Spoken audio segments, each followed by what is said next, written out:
for me to invite you all to today's Stats Cafe on producing environment statistics using Earth observation data. My name is Rikke Hansen and I work here in Bangkok at ESCAP in the statistics division. Now, the use of Earth observation data for producing environment statistics is a topic that's of great interest among national statistical institutions in the Asia-Pacific region. And we are hearing that many are looking for ways to make use of different types of big data to improve official statistics. And when we talk about Earth observation data, what we are typically looking at is the ability to geolocate our statistics, to increase the granularity of the statistics and improve the timeliness.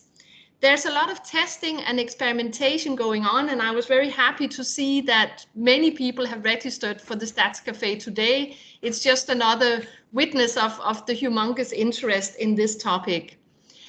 Let me give a special warm welcome to our two guest speakers today.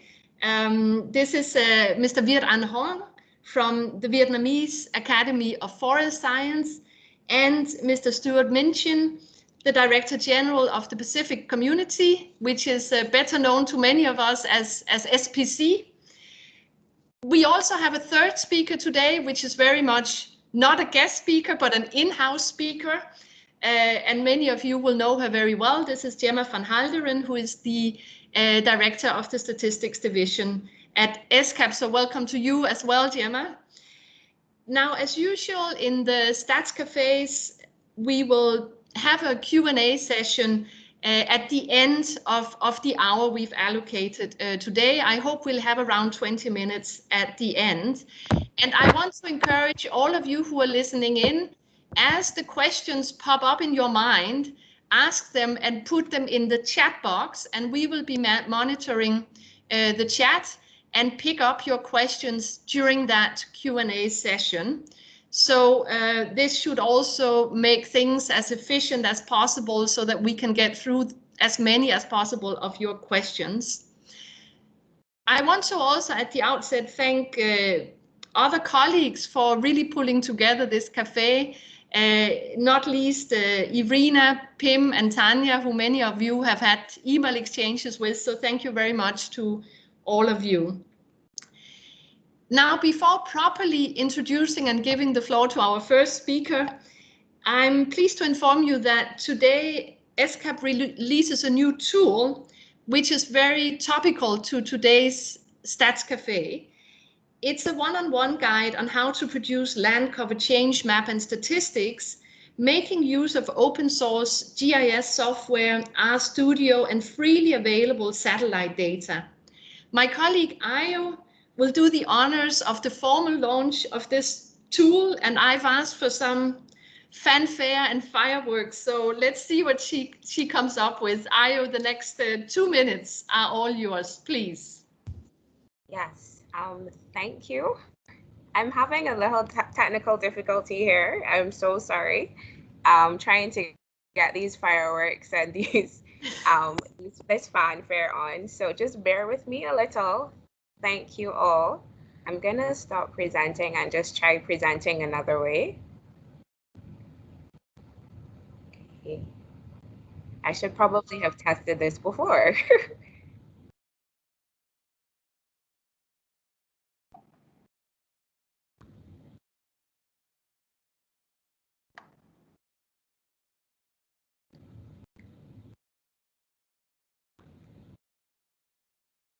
All right. Well, I suggest that what we do is to squeeze in your launch in between our two guest speakers, and then in the meanwhile, you can maybe do a little testing. Yeah, let's do that. Is that okay? Thank Super. you. Yeah. Good. So there's some excitement up ahead, some fireworks we've just been promised. So let me move to the first of our guest speakers today, Mr. Viet Anh Hong. And Viet Anh is a researcher at the Research Institute of Forest Ecology and Environment in Vietnam, and it's part of the Vietnam Academy of Forest Science. Viet Anh has worked as a forest and GIS expert for more than 20 years, and as part of his work, he's done a lot of mapping of forests, and forests here includes mangrove forests, and this is something I assume we'll hear a bit more about in your presentation, Viet Anh. And Viet Anh is going to present on the compilation of ocean accounts using Earth observation data. So Viet Anh, you have the floor for the next 10 minutes, please.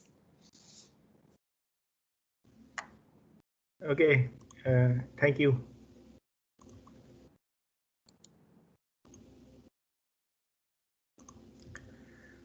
So I try to keep it like very casual.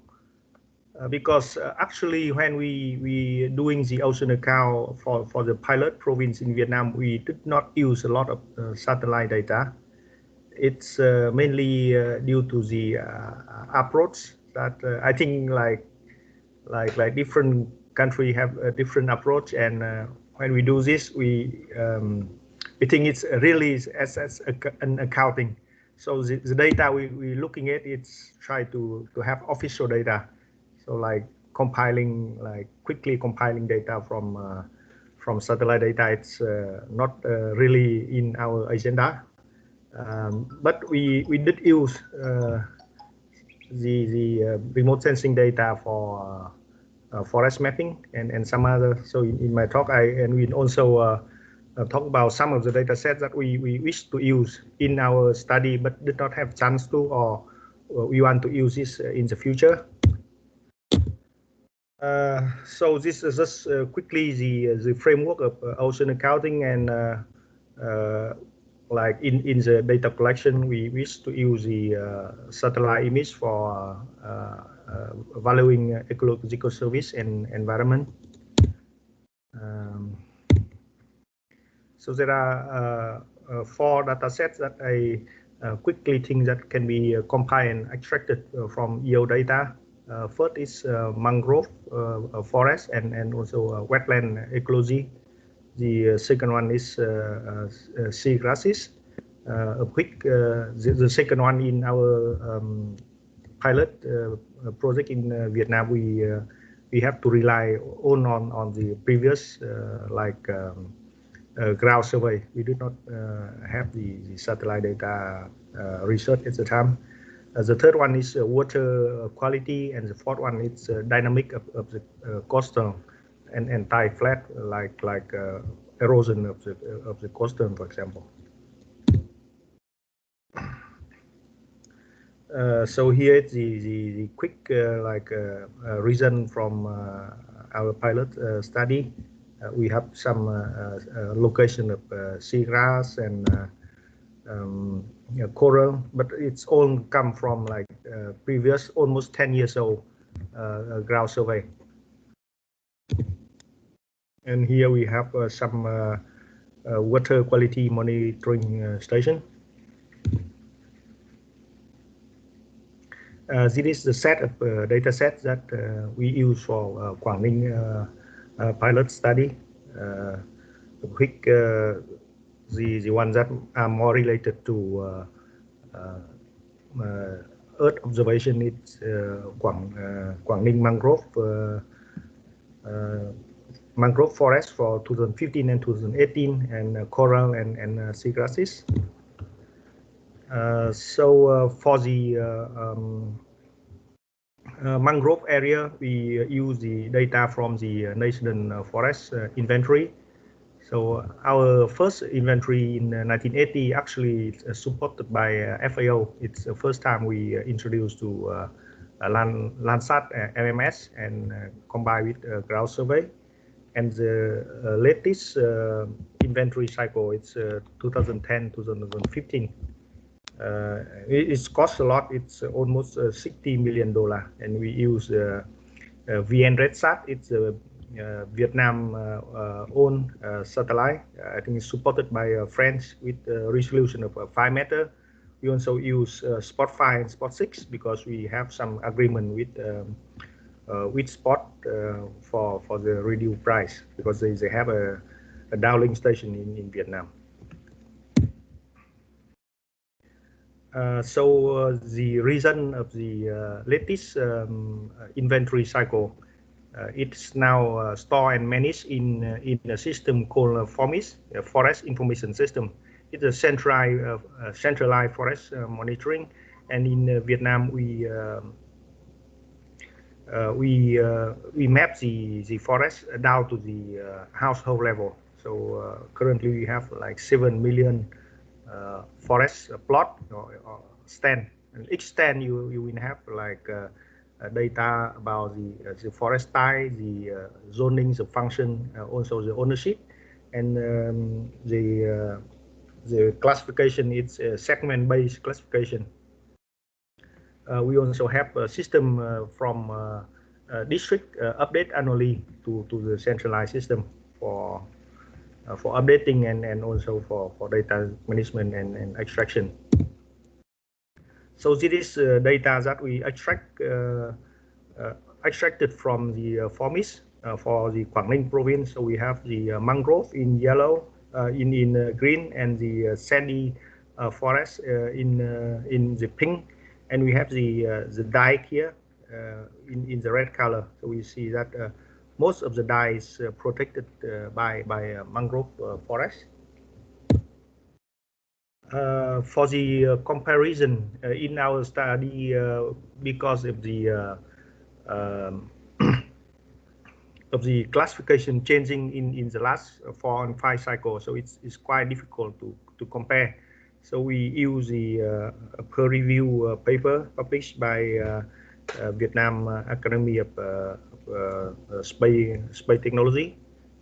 It looked at the mangrove from 1990 to 2008 using only Landsat data, different type of Landsat, and we can see that there are a lot of mangrove changing to aquaculture, to land, and also to the tide flat. It's reduced about 25% in the Quảng Ninh province, and after that it's growing up because of the policy for forest protection and development. Another data set that we also want to look at is the global mangrove monitoring. It's using the ALOS, PANSA, and Landsat. So here we have quite identical data compared to our national inventory, but with a lower resolution. And this data set also give us the dynamic, the gain and loss of the mangrove. So here we have a statistic for the whole Vietnam from 1960 to 2016. So we have a period of mangrove loss quite heavily, and then gradually growing up, and now it's we have like positive growth.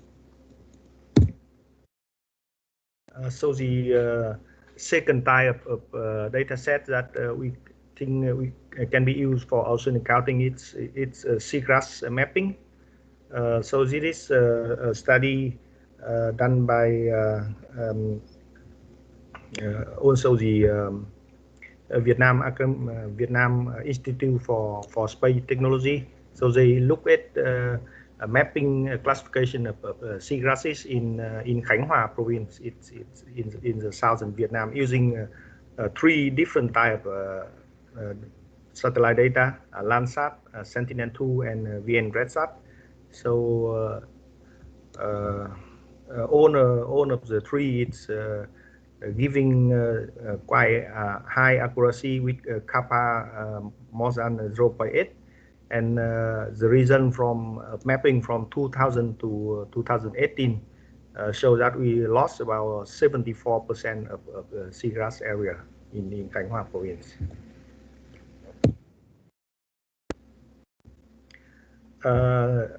Another data set and methods that we think that it's going to benefits for ocean accounting.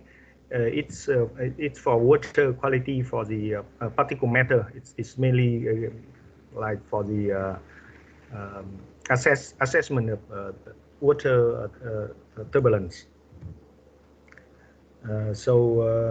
In this study, it's actually done by a friend of mine. They develop a simple index for quantify the SPM using VN RedSat data. They have a special band for ocean observation.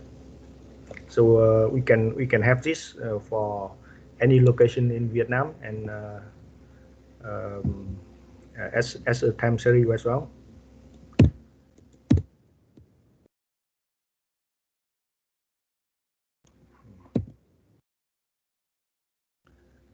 This is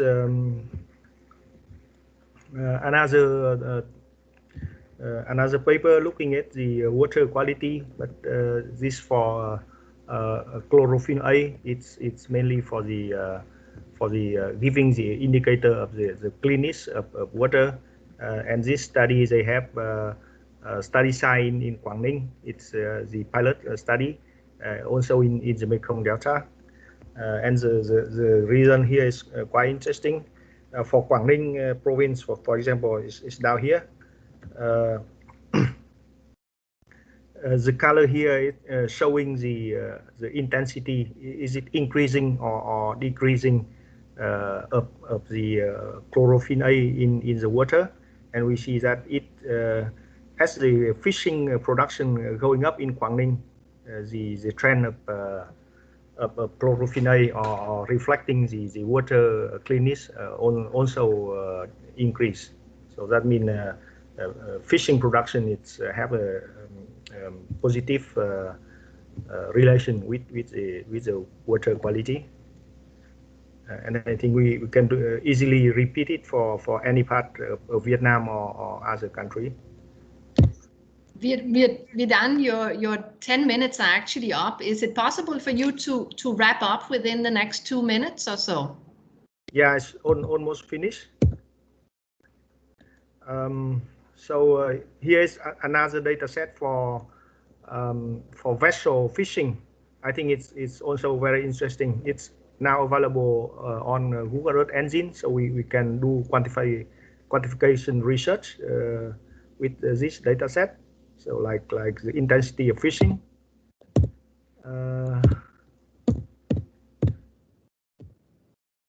Yeah, so here is my quick closing up. We see that what is possible with the EO data for ocean accounting. It's for the shallow water seagrass and coral, it can be mapped quite accurately with the EO data. The satellite-based index can be used for mapping water quality for large scale as well as time series. Improve near in-time monitoring of mangrove forest, so can give us the trend and also the quality of mangrove. And the last but not least, it's I think it's a developing of the tool set that makes the EO data more available towards the ocean statistic professional. It is more important because if the data is there but it's difficult to consume, then it's and it's not very useful. And the last point is that because we need to make sure that the EO extraction data it's used with very careful, because it's very easy to have some algorithm and extract data, but it should be comparable across country. Yeah, thank you. Thank you so much, Vidan, for actually pointing to quite a number of different opportunities that we all have with Earth observation data now. And I also really liked your historical overview of the work you've been doing. It shows how rapidly evolving this area is, which is good for anyone at the using end, such as compilers of official statistics. So thank you very much, Vidan. You can stop sharing your screen now, please. Yeah, I'm trying to. Yeah. Okay, wonderful. Thanks again, Virdan. And now, as our next speaker, Stuart, makes himself ready, a little intermezzo. Ayo, we are waiting for the fireworks, please.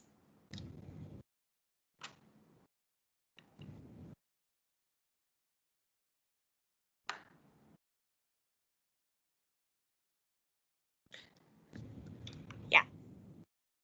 Thanks, Rike. In line with the topic of Earth observation data and satellite data, today ESCAP Statistics launches this guide, which showed step-by-step how to design your own maps and data visualizations using satellite data.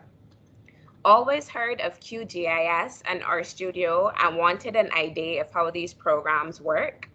Presenting the guide developed by ESCAP Statistics Division, producing land cover change maps and statistics, a step-by-step guide on the use of QGIS and RStudio.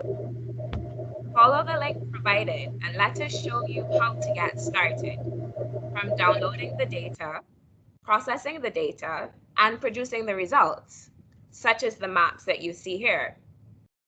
Coming soon, other guides currently being developed, automate your map production, and that expected release is in October. And this shows how to automate the productions of the map over a time period. Next one, map community flood hazard exposure. This guide shows how to visualize the levels of exposure of a population to the hazard of flooding. And then we'll do one which exposes the urban hotspots, and that expected release is in November 2020. This guide will show how to visualize the urban hotspots and the rate of urbanization over an area of your choosing. So like we said, click on the link, get started today on your land cover change maps and statistics, and stay tuned for more. Thanks, and back to you, Rike. Good. Thank you. Thank you so much, Ayo. And I really hope that all of you listening in will take the time to just click on the link and investigate a bit. And as Ayo also mentioned, there's more to come. So we really try to make something easily accessible also for people sitting in institutions that may not have worked with this type of data before. Good. So it is now time to move on in the program, and it is my pleasure to introduce Mr. Stuart Minchin, the Director General of the Pacific Community. Stuart has been at SPC since January this year, and earlier he worked in Geoscience Australia as the Chief of the Environmental Geoscience Division. Geoscience Australia is the Centre of Excellence of Australia for Earth science, and it is the custodian of geoscience data, information, and know-how. So in this role, Stuart played a key role not only at the national level, but also internationally in getting a few of the global initiatives we've all come to learn of the past couple of years, getting them started and operating, and that includes the UN GGIM as well as the Intergovernmental Global Group of on Earth Observations, which is the GEO. Stuart, it's our pleasure to have you. Thank you again for being with us today, and the next 10 minutes are all yours. Well, thank you very much, and thanks everyone. An apology first up that I know you all like numbers and tables, and there aren't going to be many in this presentation. I'm going to be using videos and pictures mainly, but I want you to recognise that behind all of these videos and pictures are actual numbers, of course, and I'll explain that further as we get into it. Okay, I'm going to talk to you about work that we've done across Australia, across all of Africa, and that we're now starting in the Pacific to take Earth observations and make them useful for making decisions around sustainable development. So a little bit of background. We have a huge wealth of satellite data available to us that we've been collecting for the past 40 years over the planet. However, we weren't making very good use of that data, as I think we're all aware. And the reasons we weren't making good use of it is because it's actually hard to turn what are effectively photographs from space into actual usable analysis-ready data that we can actually use. We have to auto-rectify the data. We have to calibrate it. We have to correct for atmospheric effects. We then have to line up things through time so that we can see them. And in the case of Australia, as a good example, over that 40 years, the whole continent had shifted more than 2 metres. So in order to look at satellite images through time, you've got to correct for continental drift. All of this work is pre-work that has to be done by remote sensing specialists, and it makes it hard for statisticians and other users of the data to get access to this information and to effectively use it to make decisions and to make products.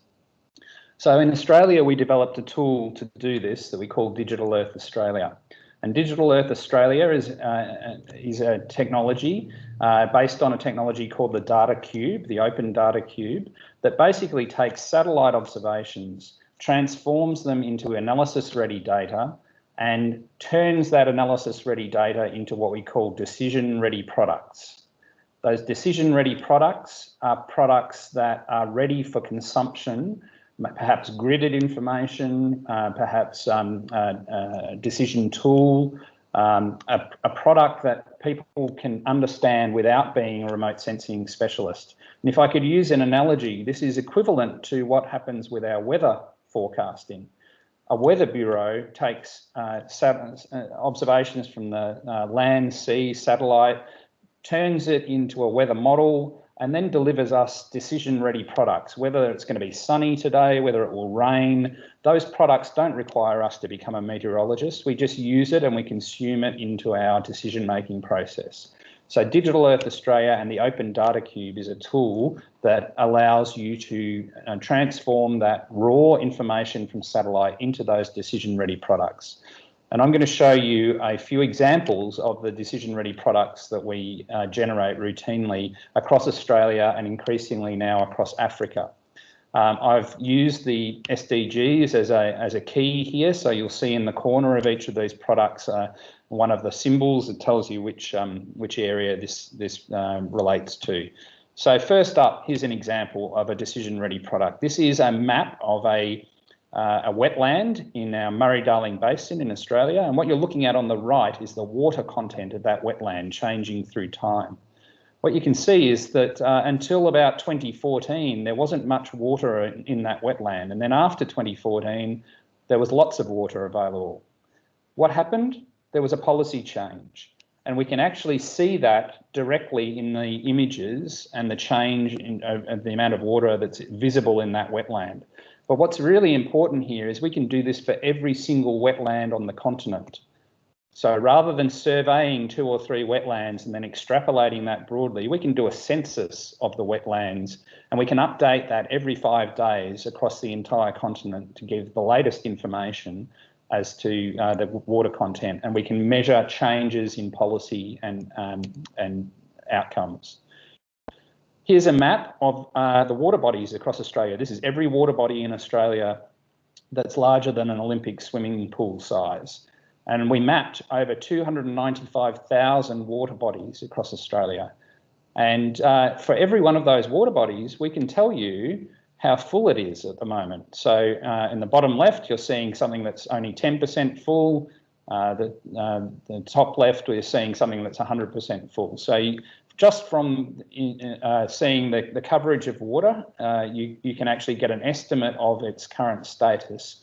And we generate that routinely now as a product that gets updated routinely all the way across Australia. So that for every water body on the continent, you don't only have today's picture from within the last 5 days of how much water there is, but you can actually look back for the last 40 years and see how water has changed in that water body or in all the water bodies across the country. So this is not just a capability to survey, it is a capability to measure, it is a capability to create a census of all of those water bodies and to have them updated as a monitoring tool on a regular basis across the entire continent. So We, as was mentioned in Viet's talk, we can measure water quality. I'm just going to flip through some of these presentations for speed. This is the graph on the right is showing you water quality. Red is bad, blue is good, and the x-axis is time. The x-axis is along the length of the lake. The y-axis is time. So what you can see is right down the length of the lake in the 1980s and 90s, it was poor water quality, and then in about 2000, it got a lot cleaner. And that was, again, due to some policy intervention. We can do this for every single one of those 295,000 water bodies. Right? This is not a one-off product that you do for one location and then extrapolate. We can generate this for every one of those 295,000 water bodies across the country. Okay, a census rather than a survey. Here's an example for agriculture. We're looking at the little black field in the centre of the screen, and on the bottom graph you're seeing the percentage of green vegetation, dry vegetation and bare soil. And what you're looking at here is a pattern of a wheat crop, and an annual wheat crop being generated, the green spikes. In between, they get harvested, and you can see that some of the spikes are higher than others. That relates to yield. In 2004, there was a change in this field, and you can see the pattern changing. That's when they planted almond trees, and it became a deciduous winter loss leaf crop, effectively. And you can see that change. So you're looking at 30 years for that field on that farm, but you can do this for every field on that farm. You can do it for every farm in the region. You can do it for every field on the continent, and you've actually got a measure of how productivity has changed over the last 30 years and what today's picture looks like. And that gives you the ability to forecast yields, to interact with your farm surveys and other tools that you may wish to generate official statistics for. Okay, urban development, I'm going to flick through these quite quickly because we're running low on time. Urban development, we can measure coastal change over time, and we can do this for every bit of the coastline of an entire continent. We can even measure mangroves, and we've done that for every mangrove stand in Australia. The point of this is that this data that we're using is available for the globe, and increasingly it is available in the cloud so that you can deploy this at almost zero runtime to actually generate these kind of statistics elsewhere in the world. So there are open data cubes actively popping up all around the world. We have one for all of Australia, an entire continent. We now have one for all of Africa, all 54 countries. Digital Earth Africa exists. We are working on one for the Pacific.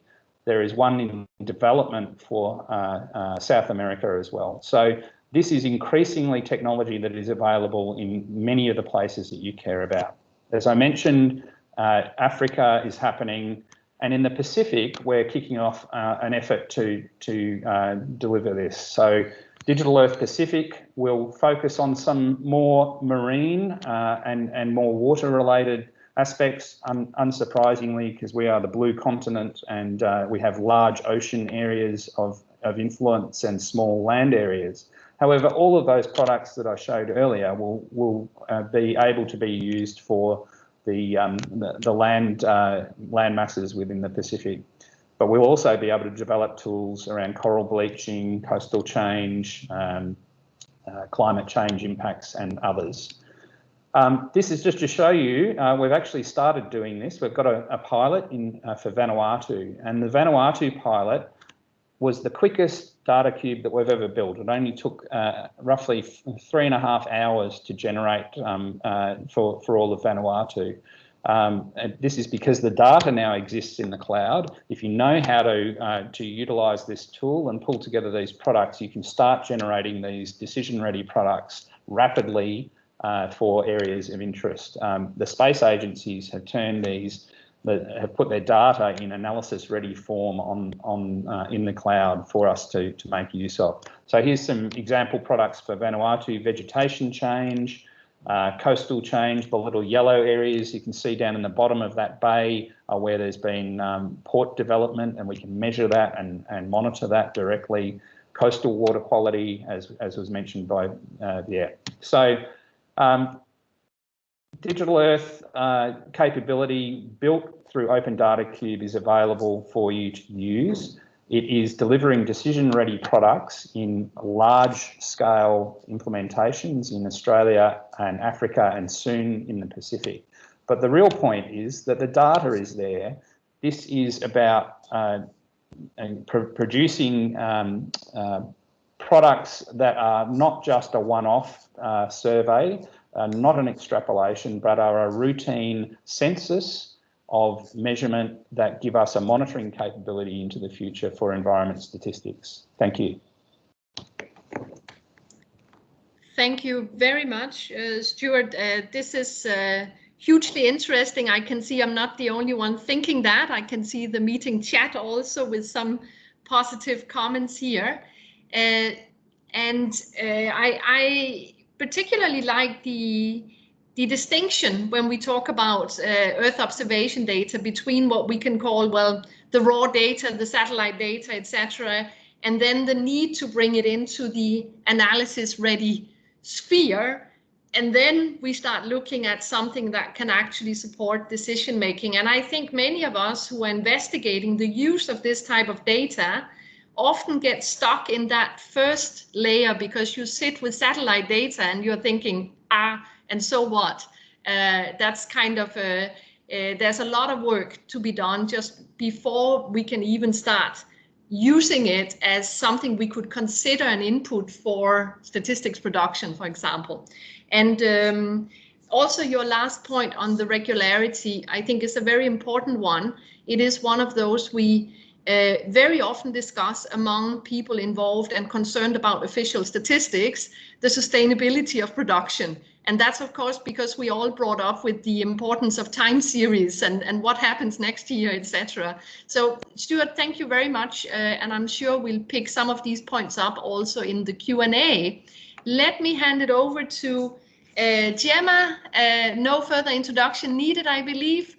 Gemma, you have the next 7 minutes. Please Wonderful. Take it away. Thanks. Thank you very much. Thank you very much, Rike. And it's a real pleasure to come after Viadan and Stuart here and give you a quick overview of official statistics, geospatial data, and in particular environment statistics. So to me, we've just seen two great presentations of opportunities that exist now. The 2030 Agenda for Sustainable Development has 231 opportunities. 93 of these are environmental indicators. You've got your own national data priorities. And I just want to keep reminding all the statisticians online, the fundamental principles of official statistics give you the opportunity to draw data from all types of sources. Now, when this principle was written, it said, be they statistical surveys or administrative records, but the principle is data can be drawn from all types of sources, and you can choose that source with regard to quality, timeliness, cost, and burden on respondents. I'll come back to that point towards the end. So our geospatial experts in a interagency and expert group on geospatial information and a group called the Group on Earth Observations, or GEO, have identified 14 possible SDG goals that are relevant to geospatial data. And these are shown here on the slide. So the goals are not goal 4, 10, or 8 or 16. And our colleagues, the UN Environment Programme, identifies 16 of these goals are relevant to environment indicators. Now, of these 14 goals, 39 of them are actually SDG indicators, and it's really pleasing to see a lot of overlap. So on the left-hand side there, IAE GSDG's Working Group on Geospatial Information has identified 38 global SDG indicators that are relevant for geospatial data, and the Group on Earth Observations on the right-hand side has identified 43. Now, 14 of these overlap, and I'm pleased to say those 14 that overlap between those two experts are all identified as environmental indicators. The IAG SDGs Working Group has identified 10 of which 3 are environmental, and the group on Earth observations has identified 15 indicators, of which 12 are environmental. So clearly the environmental indicators are very relevant for Earth observations data. We've been compiling some information here, though, about country experiences with using Earth observations data. And we've been able to identify examples for 18 of these 39 indicators from 22 countries worldwide. So just not in Asia Pacific, but across the world. We've only, though, been able to identify 9 of these coming from a national statistical system. And of those 9, 8 were environmental indicators. And only 2 of these examples come from Asia Pacific. 1 of them was environmental, 1 of them is not environmental. And most of the examples come from research institutes, scientific agencies and the like at the country level. And these institutes and research and scientific agencies and universities are very much focused on environmental indicators.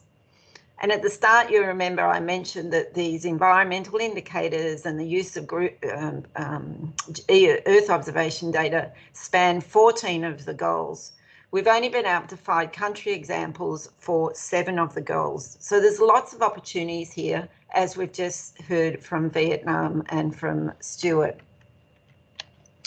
So in terms of the experiences from our national statistical systems, and here I not only national statistical officers, but I also include national mapping agencies. You've just heard there from Stuart Minchin while he was at the Australian Bureau, at the Australian Geoscience Australia. They work very closely also on producing statistics and information for the SDG indicators. And here you'll see a list of the indicators. I've highlighted in green which ones of those are environmental indicators. But you'll see here for SDG indicator 9.9.1, which is the only national statistics office in Asia and the Pacific we could find that had an example of using geospatial information. Towards the bottom of the screen, you'll see there the other Asia Pacific example comes from New Zealand, and New Zealand have used Earth observations data through the Environment Ministry for SDG indicators in Goal 15.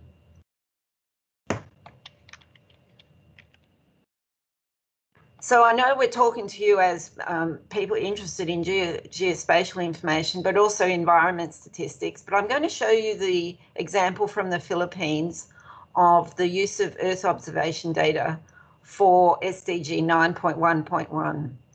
And this is access to all-weather roads in rural areas. And I wanted to show this example for you, and I'm very happy to share with you just 3 slides from this presentation that was delivered in Hangzhou, China last year. What the Philippines have done is developed a rural access index, and they outline in their methodology a lot of steps to produce this output here, which is a very spatial output, just as we've seen from Stuart, of presenting this information in a very visually appealing way. So here they're showing on the left-hand side for the region under investigation in the Philippines, the population living within a 2-kilometre radius from this all sector, and they prepare it in this map format. But importantly, what they do, and I know that Stuart said he's not going to present a lot of data, but for the statistical world, we produce this information like this, but we also produce it in the case of a table format, which is often of, often of relevance to our users. And here the key thing for this 911 is that they've been able to extract the geospatial information and the spatial analysis into a tabular format and into more numeric statistics, again, just reinforcing what Stuart said. The other country experiences for the SDG indicators that can use Earth observations data primarily come from scientific agencies, university and development partners. And here you'll see actually Asia Pacific is very active. We have examples from China, Australia, Bangladesh, the Philippines, Vietnam, Pakistan, Japan, and Nepal. So we have a lot of countries in Asia Pacific through the scientific agencies, universities, and research institutes that are using Earth observations data for SDG indicators. And actually they're using it for SDG indicators, and all of these indicators are environmental except for SDG indicator 11.4.1. So there's a lot of potential here to use Earth observations data. So I'd just like to leave you with 3 key messages. The first one is the fundamental principle of official statistics they encourage national statistic officers to choose data sources having regard to quality, timeliness, cost, and burden on respondents. And geospatial data can be accurate. It can be timely, it can be less costly, and it can involve considerably less burden on responses. Just reinforcing what we just heard from Stuart. This data becomes analysis ready, timely. We've just heard that the data cube in Vanuatu was produced in three hours. And this data is available every 5 days. This is like real-time data, much more timely than we're able to provide through traditional methods. In terms of accuracy, it's a complete census, as Stuart said. We're not doing sampling here. It can be much less costly, and now that it's in the cloud, it's very accessible. And of course, the burden on respondents is not there. So please do consider geospatial data. In Asia Pacific, only one national stats office, our colleagues in the Philippines, can be found to use geospatial data for an official indicator. And it's unfortunately not an environmental indicator. From a wider national perspective, New Zealand's Environment Ministry is using geospatial for 2 of the global indicators. Both of these are environmental. So really, to me here, there's a great opportunity for stats officers around the region to tap into opportunities and to tap into partners who are using geospatial data for the SDGs. And one particular area of partnership that really needs some exploration are the research institutes, the scientific agencies and the universities that are making much more use of geospatial data for the indicators. There's many examples in Asia Pacific region, and I'd encourage you, we've listed them there, I'd encourage you to reach out to your scientific agencies, research institutes, and find out what they're doing and try and embrace them as part of the official statistics and the SDG indicators. Thank you very much. Back to you, Ricky.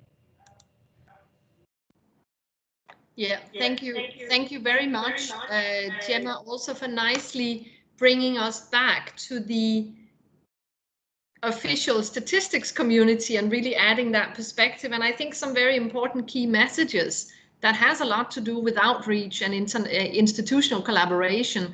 I'm just seeing in the chat here that we may have an additional example to add to our collection from India on indicator 1131. So there's a basis for some exchanges here with Vanuatu, who's writing this. There's also some questions in the chat about whether files will be shared after, and everything from this Stats Cafe, both the presentations and also the recording of the session, will be available on the Stats Cafe website rather immediately after the session today, so everything is available. And now we've also received a few questions, so thanks again for all our free speakers here. I'll start with 2 questions for Viet An. Viet An, we've received a question from Andrew Charles, who works with urban development in ESCAP. And he says, well, I'm exploring the use of Earth observation data to detect marine plastic litter in rivers. Do you have any ideas on how this could be done? So that's question number 1 for you. And the second one is from Sama, who is asking whether you have applied any title corrections when analyzing the satellite data, for example, for the mangrove statistics part of your analysis. So please. Yeah, thank you. So for the first question, recently there is a World Bank project in Vietnam looking exactly that topic. I think they are still in like the process of selecting the team for conducting the plastic mapping. It's mainly in the Mekong River. So from what I know, it's they try to use the drone mapping, and also putting the camera on some lax bridge across the Mekong River. So like, let's say, a close range remote sensing, and maybe with incorporate some AI or advanced classification for mapping those. And for the second question, when we do the national forest inventory, so I have to say that the focus is not really in the mangrove, because the mangrove, it's only a small percentage of the forest. So our method is mainly gearing towards the inland forest, but because we also use like high resolution imagery, 5 meter, and also a lot of like I think our inventory is quite labor intensive as well. So we have people actually going to the ground to verify the data. So yeah, we do have the issue with the tide fluctuation when so that's why when we do the detailed analysis of some of the mangrove plot, we see that actually the boundary of the map, it's not really matching well with the mangrove. It's maybe something too much, or sometimes too little. Yeah. Thank you very much, Vedan. And this issue of ground truthing is coming up in some of the comments also in the chat box. Let me turn to Stuart now. Also 2 questions to you. The first is from Ms. Banumati from India, and she's asking, well, do you have any manuals or guides for people who want to replicate and maybe use producing their own data cubes? And the second question is from Sama, asking how can we identify built-up areas from satellite images? Great, thanks for those questions. Can I just touch first, before I answer those 2 questions, on follow up on the conversation around ground truthing, because I think it's a really important issue.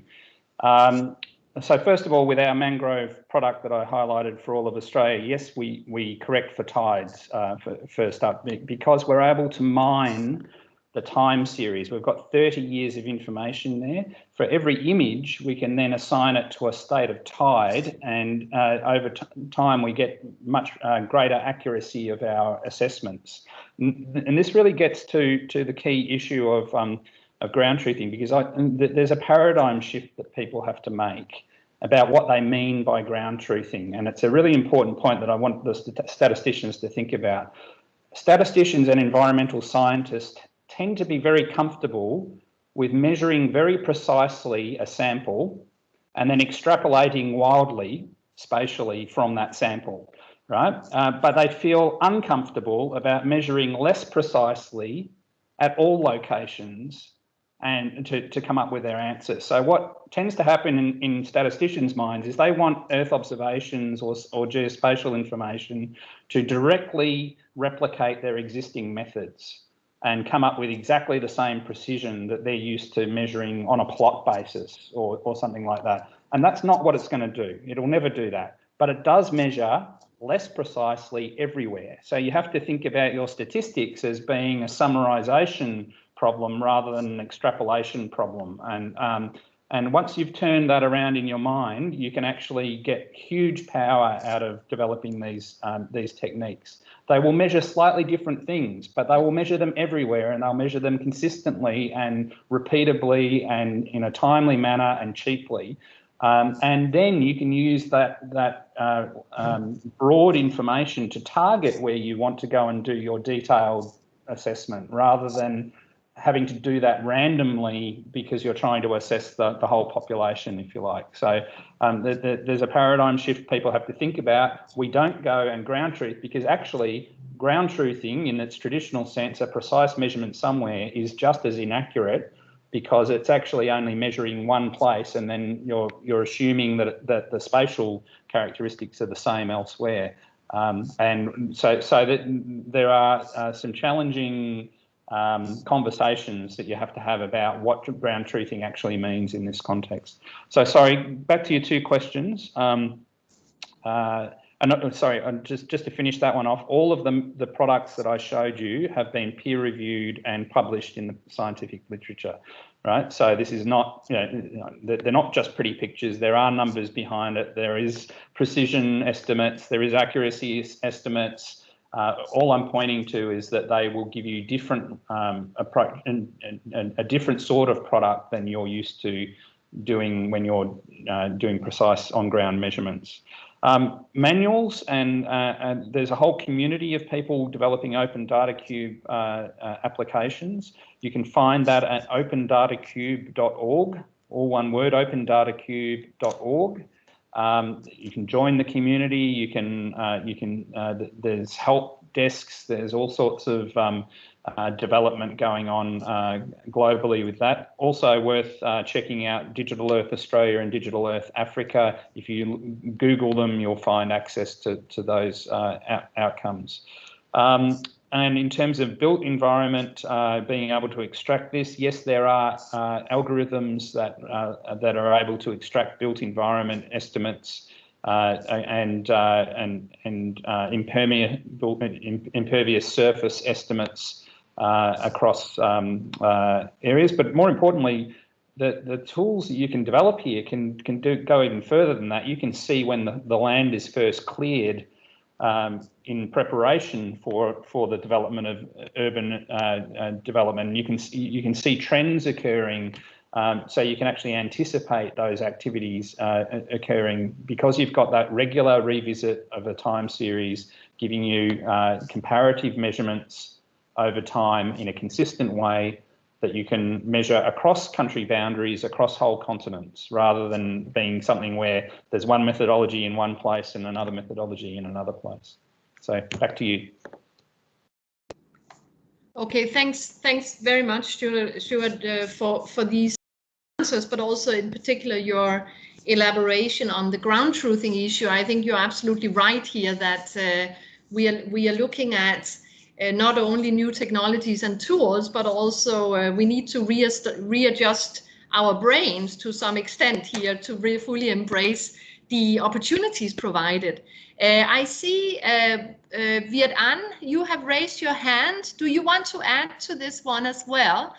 Could you, you have just a minute, Viet An, because I want to also give Gemma a chance for her final reflections. I have cooked up a question for her. So Viet An, please, but be brief, yeah?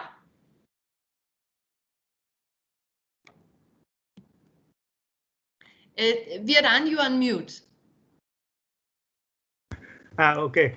Yeah, I have a very quick comment on reflection on Stewart. It's absolutely right, and it's exactly the same issue we have with the mangrove, particularly with the mangrove forest, because mangrove forest is driven by topography of the tide flat and also hydrology. So actually, it is not homogeneous, and it's very dense, so it cannot come in too easily. So in a lot of places you have a large in the map, you have a large plot of mangrove, but inside you have a lot of hole, a lot of channel, and yeah, so having a highly accurate satellite data extraction, it's like even more important than spending a lot of money on ground truthing. everywhere. I mean, yeah. Yeah, excellent. I'm glad the comments here resonate from one continent to another here. Gemma, as I said, I cooked up a bit of a question here because your presentation is actually very much about the need for mindset change and this idea of collaborating between institutions. And since we've given much time during this hour to the science community, I want you to go a little bit back down a memory lane here to your time in the Australian Bureau of Statistics, and just share with us a few reflections of your then collaboration with Geoscience Australia, both maybe a few of the challenges, but also I know that there was an established collaboration, so maybe some lessons on what can work when these very different mindsets, but also sometimes very different types of people, yeah, have to get together and make things work. Gemma, please, a minute or two, yeah? Sure, thank you very much. And I'm just smiling here with Stuart because we were the two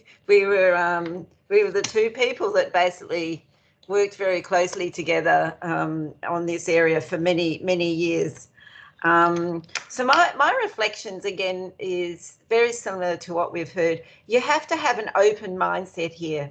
Yes, the language is very different. Like you might use language called ground truthing, but actually statisticians are already doing a a ground truthing by what's called can't think, but basically when they produce an official statistic, they test whether it makes sense. You know, is it a sensible number or not?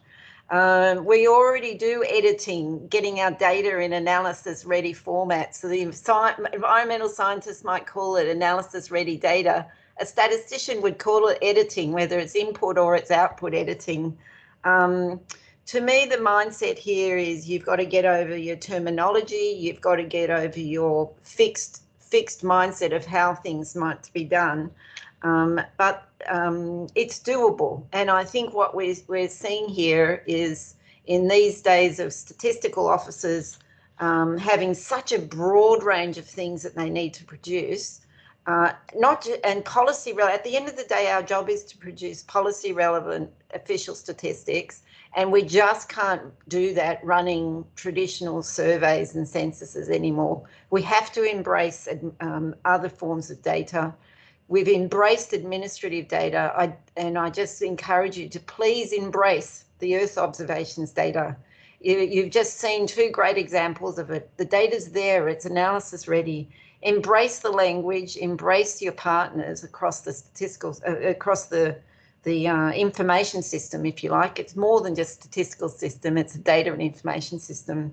And to me, there is a real great willingness for the other agencies to work with you. You got to be willing to work with your partners in the national mapping agencies, whether it's Geoscience Australia or the mapping agency in your own intake. And they're very willing to work with you too, because it's a win-win for the public. It's a win-win for the citizens. It's actually a win-win for the government to have practical policy relevant information. So I just reflect on it to say it's a really positive experience. Just give it a go. Good.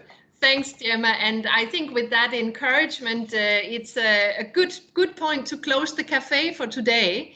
Thanks a million to Viadan and Stuart. It was lovely to have you here. Thanks to the team behind organizing these cafes in Statistics Division. And thanks to all of you who tuned in for the Stats Cafe today. I hope you all found it useful and also have received some new ideas and possible contacts for further follow-up. So with that, I wish you a very good day, evening, morning, wherever you are. Thank you very much and goodbye. Thanks very much.